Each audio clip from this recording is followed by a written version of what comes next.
नमस्कार, मैं नंदराम पालीवाल, सह आचार्य राजनीति विज्ञान।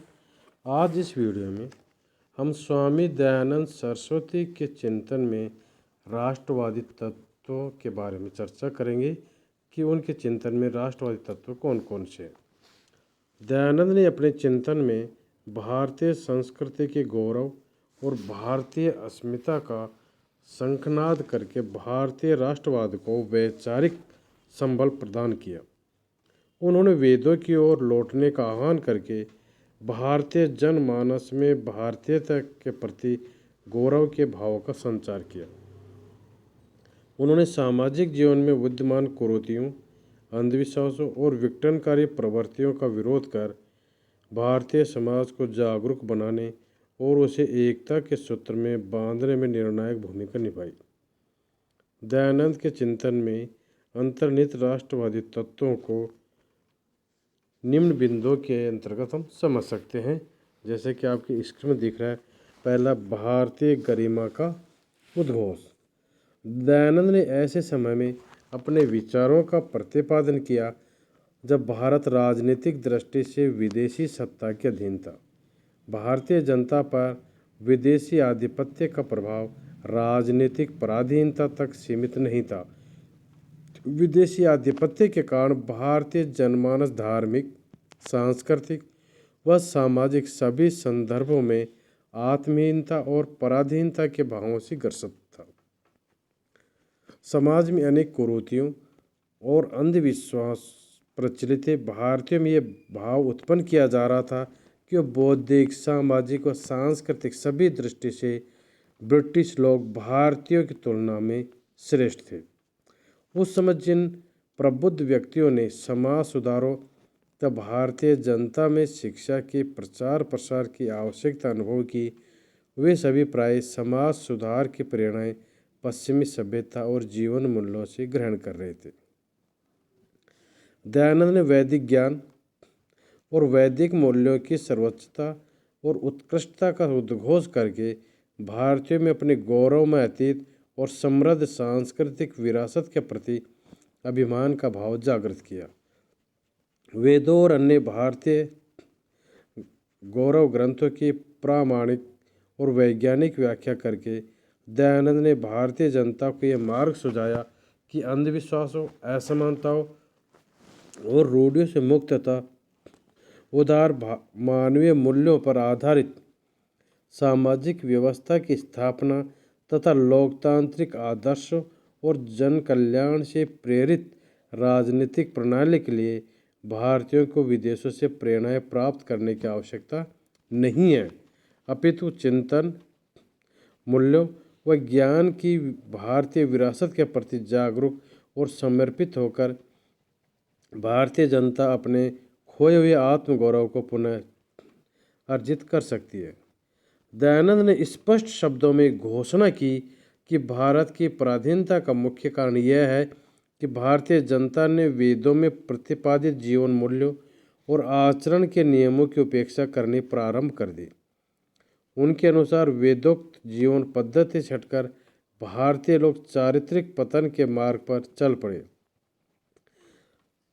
परिणाम स्वरूप विदेशियों ने भारत पर आधिपत्य कर लिया। इस तथ्य ने दयानंद को व्यथित किया कि ईसाई मिशनरी भारत में ईसाईयत का प्रचार कर रहे थे तथा हिंदू धर्म की कमजोरियों को उजागर करके हिंदू धर्म की तुलना में ईसाईयत को श्रेष्ठ सिद्ध कर रहे थे। अन्य धर्मों के प्रचारकों द्वारा हिंदू धर्म पर हो रहे प्रहारों की आक्रामकता इस तथ्य के कारण और बढ़ गई कि पौराणिक मान्यताओं के नाम पर हिंदू धर्म में अनेक प्रकार के अंधविश्वास, कुरीतियाँ और रूढ़ियाँ प्रचलित हो गई थी, जिनके रहते हिंदू धर्म की श्रेष्ठता का तर्कसम्मत प्रतिपादन संभव नहीं था। दयानंद ने वेदों को धर्म को आदि स्रोत स्वीकार करके निर्भीकता पूर्वक घोषित किया कि हिंदू धर्म में वर्तमान में विद्यमान विकृतियाँ मूल वैदिक धर्म के विपरीत हैं। वेदों के आधार पर हिंदू धार्मिक विश्वासों और जीवन पद्धति की विवेक सम्मत व्याख्या कर दयानंद ने न केवल वैदिक धर्म की श्रेष्ठता का प्रतिपादन किया, अपितु दृढ़तापूर्वक ईसाईयत और इस्लाम की अनेक दुर्बलताओं पर प्रहार किए तथा आत्मविश्वास पूर्वक यह उद्घोष किया कि वेदों पर आधारित हिंदू जीवन पद्धति और धार्मिक विश्वास ईसाईयत व इस्लाम की तुलना में हीन नहीं है, अपितु श्रेष्ठतर है। वैदिक धर्म की पुनर्प्रतिष्ठा का संदेश देकर उन्होंने भारतीयों में अपने धर्म, संस्कृति और जीवन मूल्यों के प्रति गौरव के भाव का संचार करके भारतीयों को आत्महीनता से मुक्त किया और उनमें आत्मविश्वास उत्पन्न किया। दूसरा, विवेकहीन परंपराओं और अंधविश्वासों पर प्रहार के माध्यम से भारतीय समाज की उन्नति। दयानंद ने यह अनुभव किया कि भारतीय समाज को जागरूक और संगठित बनाकर ही भारतीय समुदाय की खोई हुई प्रतिष्ठा को पुनः सुनिश्चित किया जा सकता है। वे भारत में राजनीतिक और सांस्कृतिक दृष्टि से विदेशी आधिपत्य से अत्यंत शुभ थे। उन्होंने स्पष्ट शब्दों में स्वीकार किया कि पारस्परिक फूट, अज्ञान, चारित्रिक पतन और अनेक सामाजिक कुरीतियों के कारण ही भारत पर विदेशियों का आधिपत्य संभव हुआ है। उन्होंने राजनीतिक और सांस्कृतिक दोनों दृष्टियों से भारत के गौरव में अतीत की ओर भारतीयों का ध्यान दिलाया। उन्होंने भारतीय इतिहास के उन चरित्रों और पात्रों की भर्त्सना की जिनके कारण आर्य जाति में वैमनस्य बढ़ा और आदर्श जीवन मूल्यों की अपेक्षा संयमहीनता और स्वार्थ वृत्ति का प्रचलन हुआ। उन्होंने दुर्योधन जैसे पात्रों की निंदा की जिनके कारण आर्य में पारस्परिक वैमनस्य और कौरव, पांडवों व यादवों का नाश हुआ। उन्होंने भारतीयों को महाभारत के युद्ध से आपसी वैमनस्य के दुष्परिणामों के प्रति सचेत होने की सीख लेने का परामर्श दिया तथा इस बात पर चिंता प्रकट की कि आपसी वैमनस्य की प्रवृत्तियाँ भारतीयों में अभी तक समाप्त नहीं हुई है। उन्होंने कामना की कि भारतीय उच्च नैतिक मूल्यों, संयमित आचरण और पारस्परिक सौजन्य को अपने जीवन में सुनिश्चित करें ताकि भारतीय समाज का पुनः उद्धार हो सके। उन्होंने कहा, आपस की फूट से कौरव और पांडव और यादवों का सत्यानाश हो गया। वह तो अतीत की घटना है, परंतु अभी भी वही रोग भारतीयों को ग्रस्त किए हुए है। जाने कभी भारत इस भयंकर राक्षस से मुक्त हो पाएगा या यह राक्षस आर्यों को सब सुखों से वंचित करके दुखों के महासागर में डुबो देगा। दुष्ट दुर्योधन जैसे स्वजाति विनाशक, स्वदेश विनाशक दुष्ट के कुमार्ग पर अभी तक आर्य लोग चल रहे हैं तथा हमारे दुखों में वृद्धि कर रहे हैं। परमेश्वर कृपा करे कि राज रोग हम आर्यों में से ही नष्ट हो जाए।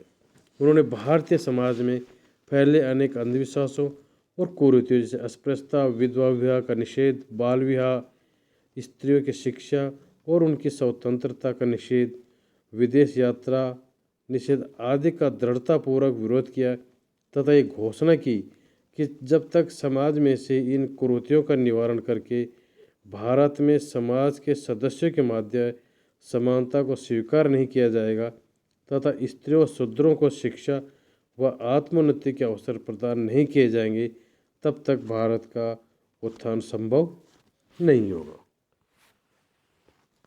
अगला बिंदु है भारत की स्वतंत्रता के प्रति उत्कट आग्रह। दयानंद ने भारत के स्वतंत्रता आंदोलन में सक्रिय रूप से भाग नहीं लिया, तथापि भारत की स्वतंत्रता के प्रति आग्रह उनके चिंतन में भली भांति व्यक्त किया। उन्हें इस तथ्य पर गंभीर वेदना थी कि भारतीयों को विदेशियों ने पदाक्रांत कर रखा है। वे विदेशी शासन से मुक्ति को भारत के लिए अत्यंत आवश्यक मानते थे। अपने चिंतन में उन्होंने भारतीयों को आचरण की ऐसी पद्धति अपनाने का परामर्श दिया जिससे कि विदेशियों के शासन की समाप्ति हो तब भारतीय अपने विषयों का निर्धारण स्वयं करने में समर्थ हो सके। उनका मत था कि विदेशी शासन के अधीन भारतीय जनता को अनेक प्रकार के कष्ट सहने पड़ रहे हैं उनके अनुसार विदेशियों ने भारतीयों पर राजनीतिक आधिपत्य ही स्थापित नहीं किया, अपितु उन्हें सांस्कृतिक दास्ता में भी जकड़ रखा है। वे राजाराम मोहन राय जैसे लोगों के इस मत से सहमत नहीं थे कि ब्रिटिश संपर्क भारत के लिए वरदान सिद्ध हुआ। उनका मत था कि व्यवहार में ब्रिटिश शासन भारत के लिए हर दृष्टि से अकल्याणमय सिद्ध हुआ है। उन्होंने कहा कि विदेशी शासकों का भिन्न भाषा, पृथक शिक्षा प्रणाली तथा भिन्न जीवन पद्धति के प्रति स्वाभाविक आग्रह होता है। अतः विदेशी आधिपत्य के कारण भारतीय जीवन मूल्यों और आचरण की प्रणाली को निश्चित रूप से ही क्षति पहुंची है। अब स्वदेशी की भावना पर बल। दयानंद ने भारतीयों में पश्चिमी सभ्यता के अंधानुकरण की प्रवृत्ति की तीव्र भर्त्सना की। उनका मत था कि स्वदेशी मूल्यों, स्वदेशी शिक्षा पद्धति तथा स्वदेशी वस्तुओं को छोड़कर विदेशी वस्तुओं के पीछे भागने की भारतीयों की प्रवृत्ति भारतीय जनता की मानसिक दास्ता को ही इंगित करती है। दयानंद ने इस संदर्भ में ब्रिटिश लोगों की प्रशंसा की कि वे स्वयं स्वदेश के प्रति पूरी तरह समर्पित हैं। उन्होंने कहा कि ब्रिटिश लोग अपनी जाति की उन्नति के लिए तन, मन और धन से समर्पित हैं और उसके लिए उद्योगशील रहते हैं। इसके अतिरिक्त भारत में रहते हुए इतना अधिक समय व्यतीत हो जाने पर भी उन्होंने रहन सहन, वेशभूषा आदि की अपनी पद्धति को नहीं छोड़ा। उन्होंने इस बात के लिए भी यूरोपीय लोगों की प्रशंसा की कि उनमें बाल विवाह प्रचलित नहीं है। बिना किसी भेदभाव के बालकों और बालिकाओं को शिक्षा के अवसर प्रदान किए जाते हैं तथा विवाह आदि विषयों में पुरुष व स्त्री दोनों के आत्मनिर्णय के अधिकार का सम्मान किया जाता है। दयानंद ने भारतीयों को आह्वान किया कि वे स्वदेशी वस्तुओं का प्रयोग करें एवं स्वयं की जीवन पद्धति व मूल्यों की प्रणाली का महत्व समझकर उसका समुचित सम्मान करें। दयानंद के स्वदेशी के आग्रह में मताग्रह संकीर्णता नहीं है। उनका मत है कि व्यक्ति को स्वयं के मूल्यों, सभ्यता और संस्कृति के प्रति सम्मान का भाव रखते हुए भी स्वयं की ही हानिप्रद और मिथ्या बातों को त्यागने के लिए तत्पर होना चाहिए तथा दूसरे मत के प्रति केवल इस कारण निंदा का भाव नहीं रखना चाहिए कि वह विदेशी मत है। अगला बिंदु है सामाजिक एकता के माध्यम से राष्ट्र की सुदृढ़ता पर बल। स्वामी दयानंद भारतीय समाज में विद्यमान विघटनकारी प्रवृत्तियों का उन्मूलन कर सामाजिक शक्ति को संगठित करना चाहते थे ताकि इस शक्ति का राष्ट्र निर्माण के कार्य में सार्थक उपयोग किया जा सके। उन्हें इस बात से क्षोभ था कि भारतीय समाज में दो वर्गों, स्त्रियों और अस्पृश्य समझे जाने वाले लोगों को सक्रिय सामाजिक जीवन की मुख्य धारा से अलग थलग पटक दिया जाता है। परिणाम स्वरूप स्त्रियों और दलित वर्ग आत्मोन्नति के अवसरों से वंचित है और सामाजिक उन्नति में भी अपने पूर्ण सामर्थ्य का उपयोग नहीं कर पा रहे हैं। उन्होंने भारतीय समाज में विद्यमान छूत की प्रवृत्ति के उन्मूलन पर बल दिया ताकि समाज में समता की स्थापना हो सके तथा जाति पाति और छुआछूत के अनावश्यक भेदभाव सामाजिक एकता के मार्ग में बाधाएं उत्पन्न न कर सके। दयानंद ने स्त्रियों की स्वतंत्रता और शिक्षा प्राप्त करने के उनके अधिकार को समान रूप से महत्वपूर्ण माना है।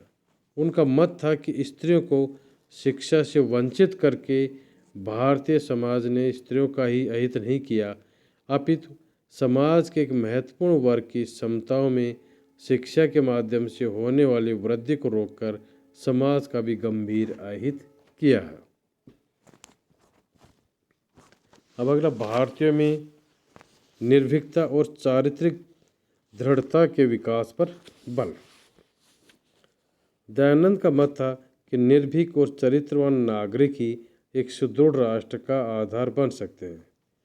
उनका मत था कि भारतीयों का चारित्रिक पतन ही राष्ट्र की अवनति और अंतर्विदेशी आधिपत्य का कारण बना है। दयानंद ने न्याय के हित में निर्भीकता व दृढ़तापूर्वक संघर्ष करना तथा शक्तिशाली से शक्तिशाली अन्यायकारी का भी निर्भीक होकर प्रतिकार करना मनुष्य का अनिवार्य चारित्रिक गुण माना। उन्होंने कहा कि जिस पुरुष में अन्याय का प्रतिकार करने का साहस नहीं, वह मनुष्य कहलाने का अधिकारी नहीं है। उन्होंने भारतीयों से अन्याय के विरुद्ध संघर्ष करने तथा न्याय की प्रतिष्ठा करने के लिए किसी भी प्रकार के दारुण दुखों और कष्टों से अप्रभावित होते हुए प्राणों का उत्सर्ग करने के लिए भी तैयार रहने का आग्रह किया। अगला बिंदु है हिंदी भाषा का प्रयोग। दयानंद ने स्वीकार किया कि जनमानस में सर्वाधिक प्रचलित भाषा को सबके द्वारा अपनाए जाने से देश की भावात्मक एकता को सुनिश्चित किया जा सकता है।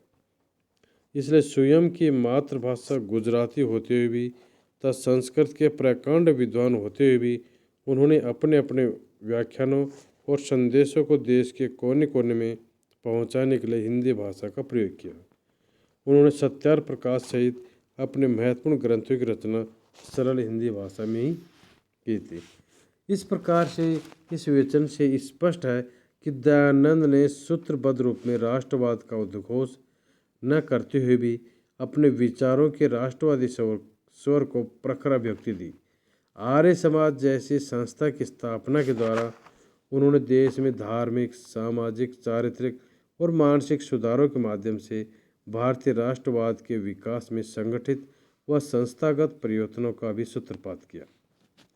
राष्ट्रवाद के प्रति उनका योगदान का मूल्यांकन करते हुए डॉक्टर रफीक जकारिया ने लिखा है कि भारत की दुखद फूट को दूर करने के लिए तथा सामाजिक दृष्टि से देश को एकताबद्ध करने के लिए दयानंद जातियों तथा वर्गों के भेदभाव को नष्ट करना चाहते थे। उसे धार्मिक एकता प्रदान करने के लिए वे अन्य सब धर्मों के स्थान पर आर्य धर्म की स्थापना करना चाहते थे। उसे राजनीतिक दृष्टि से एक करने के लिए वे उसे विदेशी शासन से मुक्ति दिलाना चाहते थे। आधुनिक हिंदू समाज में संगठन की जो प्रवृत्ति देखने को मिलती है उसका मुख्य श्रेय दयानंद को ही है। धन्यवाद।